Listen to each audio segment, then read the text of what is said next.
ಪುತ್ತೂರು ಮಹತೋಬಾರ ಮಹಾಲಿಂಗೇಶ್ವರ ದೇವಸ್ಥಾನದಲ್ಲಿ ಅಕ್ಕಿ ಜೋಡಣೆಯನ್ನು ನಾವು ಇನ್ನೂ ಮುಂದುವರಿಸಿದ್ದೇವೆ. ಈ ಹಿಂದೆ 232 ಕ್ವಿಂಟಲ್ ಅಕ್ಕಿ ವಾಗ್ದಾನ ಮಾಡಿದ್ದಾರೆ. 30 ಕ್ವಿಂಟಲ್ ಅಕ್ಕಿ ಬಂದಿದೆ. ಈಗ 412 ಕ್ವಿಂಟಲ್ ಅಕ್ಕಿ ವಾಗ್ದಾನ ಮಾಡಿರುತ್ತಾರೆ. ಅಂದ್ರೆ ಇಲ್ಲಿ ಗೋಡೌನಿನ ವ್ಯವಸ್ಥೆಗಳು ಸರಿಯಾಗಿಲ್ಲ. ಆದ ಕಾರಣ ನಾವು ಭಕ್ತರಲ್ಲಿ ಅವರ ಹೆಸರು ಬರೆದುಕೊಂಡು ಮೊಬೈಲ್ ನಂಬರ್ ಬರೆದುಕೊಂಡಿದ್ದೇವೆ. ಪುತ್ತೂರಿನ ನಮಗೆ ಅಕ್ಕಿ ಬೇಕಾಗುವಾಗ ಪುತ್ತೂರಿನ ಜೀನ್ಸ್ ಅಂಗಡಿಗಳಿಂದ ಈಗ ಮೊನ್ನೆ ಸಚಿನ್ ಅವರಿಂದ 15 ಕ್ವಿಂಟಲ್ ಅಕ್ಕಿಯನ್ನು ದುಡ್ಡು ಕೊಟ್ಟು ನಾವು 14 ಕ್ವಿಂಟಲ್ ದುಡ್ಡು ಕೊಟ್ಟು ಪರ್ಚೇಸ್ ಮಾಡಿದ್ದು. 1 ಕ್ವಿಂಟಲ್ ಅಕ್ಕಿ ಅವರು ಕೊಟ್ಟಿದ್ದಾರೆ. 15 ಕ್ವಿಂಟಲ್ ಅಕ್ಕಿಯನ್ನು ತಗೊಂಡಿದ್ದೇವೆ. ಹಾಗೆ ಇನ್ನು ಈಗ ವರದರಾಜರ ಕೈಯಿಂದಲೂ 15 ಕ್ವಿಂಟಲ್ ಅಕ್ಕಿಯನ್ನು ಪರ್ಚೇಸ್ ಮಾಡಲಿದ್ದೇವೆ. ಹಾಗೆ ಪುತ್ತೂರಿನ ಎಲ್ಲ ಜೀನ್ಸ್ ವ್ಯಾಪಾರಸ್ಥರ ಕೈಯಿಂದ ನಮಗೆ ಬೇಕಾಗುವಾಗ 15 ಕ್ವಿಂಟಲ್ ಅಕ್ಕಿಯನ್ನು ನಾವು ಪರ್ಚೇಸ್ ಮಾಡಲಿದ್ದೇವೆ. ಹಾಗೆ ಭಕ್ತರುಗಳು ಮೊದಲು ನಾವು ಕೇಳಿಕೊಂಡೆವು. ಈಗ ಭಕ್ತರುಗಳೇ ಅವರೇ ಆಗಿ ಬಂದು ನಾವು ಇಷ್ಟು ಅಕ್ಕಿ ಕೊಡ್ತೇವೆ, ನೀವು ಇಷ್ಟು ಅಕ್ಕಿ ಕೊಡ್ತೇವೆ ಅಂತ ಹೇಳಿದ್ದು. ಎಷ್ಟೋ ಜನ ಭಕ್ತರುಗಳು, ಕೆಲವು ಜನ ಹೆಸರು ಬೇಡ ನಮಗೆ, ನಾವು ಇದು ಪೇಪರಲ್ಲೆಲ್ಲ ಹಾಕುದು ಬೇಡ, ಇಷ್ಟು ಕ್ವಿಂಟಲ್ ಅಕ್ಕಿ ಕೊಡ್ತೇವೆ ಅಂತೇಳಿ ವಾಗ್ದಾನ ಮಾಡಿದ್ದಾರೆ. ಅಂದ್ರೆ ನಾವು ಇಲ್ಲಿ ಒಮ್ಮೆಲೆ ಅಕ್ಕಿ ತಂದ್ರೆ ಇಲ್ಲಿ ಗೋಡೌನ್ಗಳ ವ್ಯವಸ್ಥೆ ಸರಿಯಾಗಿ ಇಲ್ಲದ ಕಾರಣ ಹಾಳಾಗ್ತದೆ. ಆದ ಕಾರಣ ನಮಗೆ ಎಷ್ಟು ಬೇಕು ಒಮ್ಮೆ 15 ಕ್ವಿಂಟಲ್ ತರುದು, ಮತ್ತೆ ಪುನಃ ಬೇಕು ಅದು ಮುಗಿದ ನಂತರ ಪುನಃ 15 ಕ್ವಿಂಟಲ್ ಅಕ್ಕಿ ತರುದು.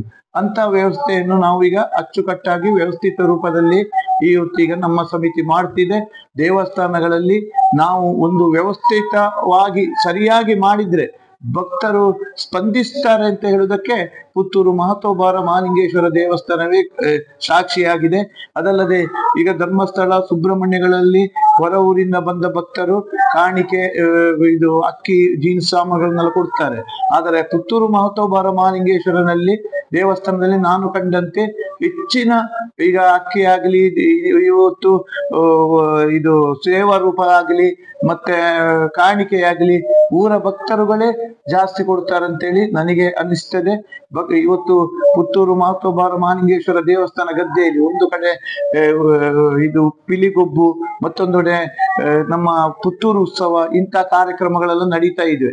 ಅಂದ್ರೆ ನಾವು ಈ ಸಲ ಗದ್ದೆ ಮಾಡ್ಲಿಲ್ಲ, ಅಂದ್ರೆ ಅಲ್ಲಿ ವ್ಯಾಪಾರಕ್ಕೆ ಕಷ್ಟ ಆಗ್ತದೆ, ವಾಹನ ಪಾರ್ಕಿಂಗ್ ಕಷ್ಟ ಆಗ್ತದೆ ಅಂತೇಳಿ ಈ ಸಲ ಪುತ್ತೂರು ಉತ್ಸವ ಅಂತ ಹೇಳುದನ್ನು ಬೇರೊಬ್ಬರ ಅವರ ಕೈಯ ಮುಖಾಂತರ ಮಾಡಿಸಿದ್ದೇವೆ. ಅದು ಈಗ ಮಳೆಯಿಂದ ಸ್ವಲ್ಪ ಅಡಚಣೆ ಆಗಿದೆ. ಆದರೆ ಭಕ್ತರುಗಳು ಹೆಚ್ಚಿನ ಸಂಖ್ಯೆಯಲ್ಲಿ ದೇವಸ್ಥಾನಕ್ಕೆ ಬಂದು ಈ ನವರಾತ್ರಿ ಉತ್ಸವದಲ್ಲಿ ಎಲ್ಲ ಸೇವೆಗಳು, ಎಲ್ಲ ರೀತಿಯಲ್ಲಿ, ತುಪ್ಪದ ದೀಪ ಅಂತೂ ಹೆಚ್ಚಿನ ರೀತಿಯಲ್ಲಿ ಸೇವೆಯನ್ನು ಮಾಡ್ತಾರೆ. ಇವತ್ತು ಭಕ್ತಾದಿಗಳು ದಿವಸದ ದಿವಸಕ್ಕೆ ನಮ್ಮ ಮಹಾಲಿಂಗೇಶ್ವರ ದೇವಸ್ಥಾನಕ್ಕೆ ಬರುವವರ ಸಂಖ್ಯೆ ಜಾಸ್ತಿ ಆಗಿದೆ. ಅನ್ನ ಪ್ರಸಾದವಾಗ್ಲಿ ಎಲ್ಲ ಕೂಡ ಒಂದು ವ್ಯವಸ್ಥಿತ ರೂಪದಲ್ಲಿ ಸಾಗಿಕೊಂಡಿದೆ. ಹಾಗೆ ಎಲ್ಲ ಭಕ್ತಾದಿಗಳು ನನಗೆ ಇಷ್ಟು ಖುಷಿ ಆಗ್ತದೆ. ಅಂದ್ರೆ ಕೆಲಸ ಮಾಡ್ಲಿಕ್ಕೆ ನಮಗೆ ಇನ್ನು ಮುಂದೆ ಉತ್ತೇಜನ ಕೊಟ್ಟಂತೆ ಆಗಿದೆ. ಅಂದ್ರೆ ಭಕ್ತರುಗಳು ನಾನು ಗ್ರಹಿಸಿದಿಂದ ಹೆಚ್ಚು ಸಹಕರಿಸ್ತಾರೆ, ಪ್ರೀತಿ ವಿಶ್ವಾಸವನ್ನು ತೋರಿಸ್ತಾರೆ. ಮುಂದಿನ ದಿವಸಗಳಲ್ಲಿ ಮಹಾಲಿಂಗೇಶ್ವರ ದೇವಸ್ಥಾನದತ್ತ ರಾಜ್ಯವೇ ತಿರುಗಿ ನೋಡುವಂತಹ ಕೆಲಸವನ್ನು ಭಕ್ತಾದಿಗಳ ಸಹಕಾರದಿಂದ ನಮ್ಮ ಸಮಿತಿಯು ಮಾಡ್ತದೆ ಅಂತೇಳಿ ಭಕ್ತಾದಿಗಳಿಗೆ ಎಲ್ಲರಿಗೂ ನಾನು ಈ ಮೂಲಕ ಭರವಸೆ ಕೊಡ್ತೇನೆ.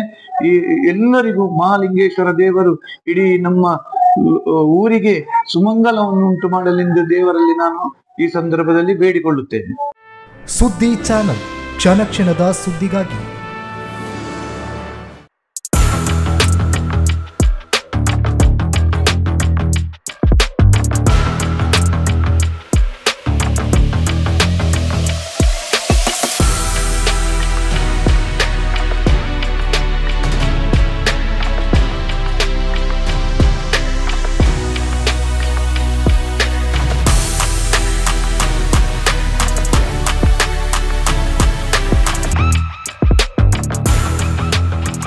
ನವರತ್ನ ಎಲೆಕ್ಟ್ರಿಕಲ್ ಅಂಡ್ ಪ್ಲಂಬಿಂಗ್ 25 ವರ್ಷಗಳಿಂದ ನಂಬಿಕೆ, ಗುಣಮಟ್ಟದೊಂದಿಗೆ ವಿಶ್ವಾಸಾರ್ಹ ಸೇವೆ.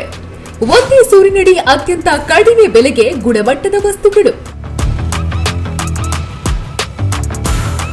Electronics, plumbing, hardware, home appliances, sanitary, LED lights. Navaratna electrical and plumbing, Sachin traders ನ ಮುಂಭಾಗ, ಮುಖ್ಯ ರಸ್ತೆ, ದರ್ಬೆ, ಪುತ್ತೂರು. ಸಂಪರ್ಕಿಸಿ 9003814451 9945521951 990178461